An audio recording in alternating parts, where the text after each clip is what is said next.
no. New job for a Cowboy album. Let's see how this sounds.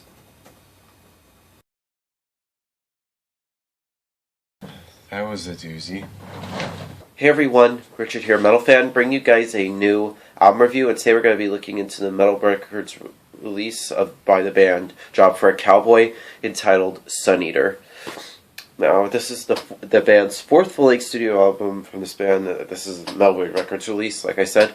This comes out next Tuesday. Now, I want to talk a little bit about Job for a Cowboy for those of you who don't know who they are. They're a death metal band from Glendale, Arizona that formed in 2003. Hard to believe they've been around for a little over 10 years. And they sort of started out where they started releasing the first few songs on the Doom EP, and back then they're kind of more of a deathcore type band. And I somewhat enjoyed that EP, although there was only like a couple songs I liked. I think A 2 Minute of the Machine and Knee Deep, which is just me.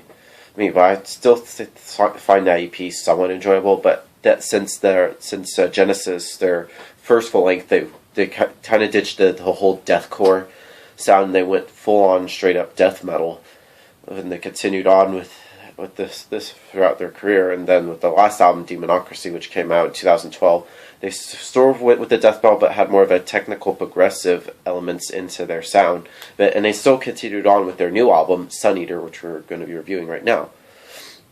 And this sort of feels like with every album, I feel like they keep getting better and better. They're just like fine wine; they just get better with age. And right then, in this album, they got a new lineup change. I mean, John the Charm Rice sadly left the band, I think last year, which sucks because he was a damn good drummer, one of my favorite drummers ever. And they got Danny Walker, who plays drums for Intronaut, which I thought was going to be pretty interesting when I heard that when he was going to play drums on this album, and I think he's going to do it only. I don't think he's going to play anything live, but yeah.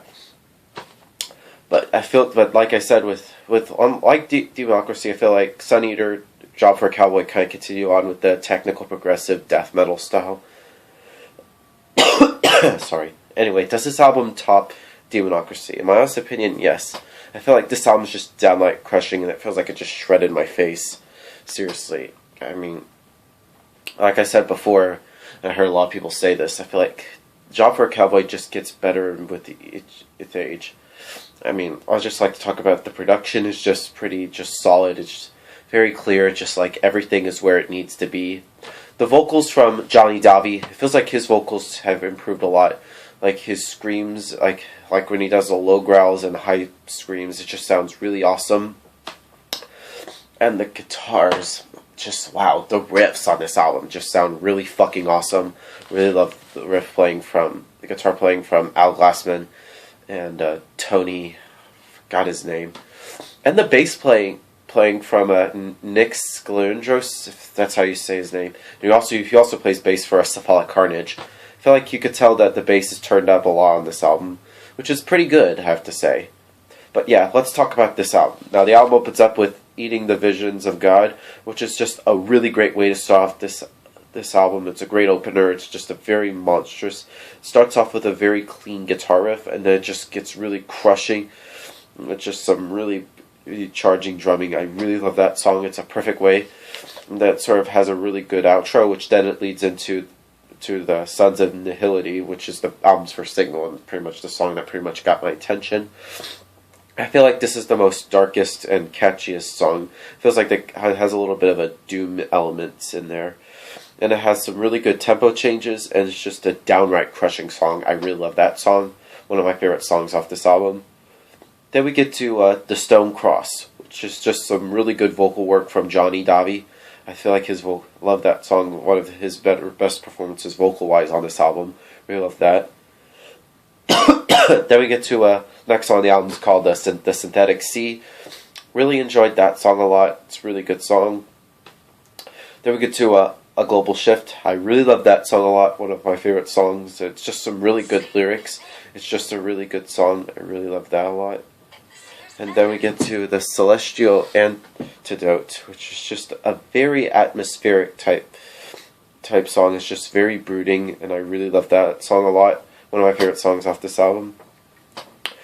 Then we get to the next two songs, which are pretty much feels like my same opinion on each two songs. We'll talk about Encircled by Mirrors, which is just one of my favorite songs. I really just love the guitar melodies. It's just really good melodies. Is just one of the more memorable tracks on this album. Same thing with Buried Monuments, which is just one of the more memorable tracks on this album, and also has some really good guitar melodies. And the album closes with the last song, Warming Nightfall, which is just the ending track. It's just a really good way to end this album. It's just a really, really great song. Now overall, Sun Eater by Job for a Cowboy is a really good album. If I were to give this album a score, I'd give this a solid 9 out of 10. It's just, I really like this album a lot, and I'm really stoked for this album, and I really love Job for a Cowboy. So yeah, that's my album review, guys. Thank you guys for watching. See you guys later. Keep it metal.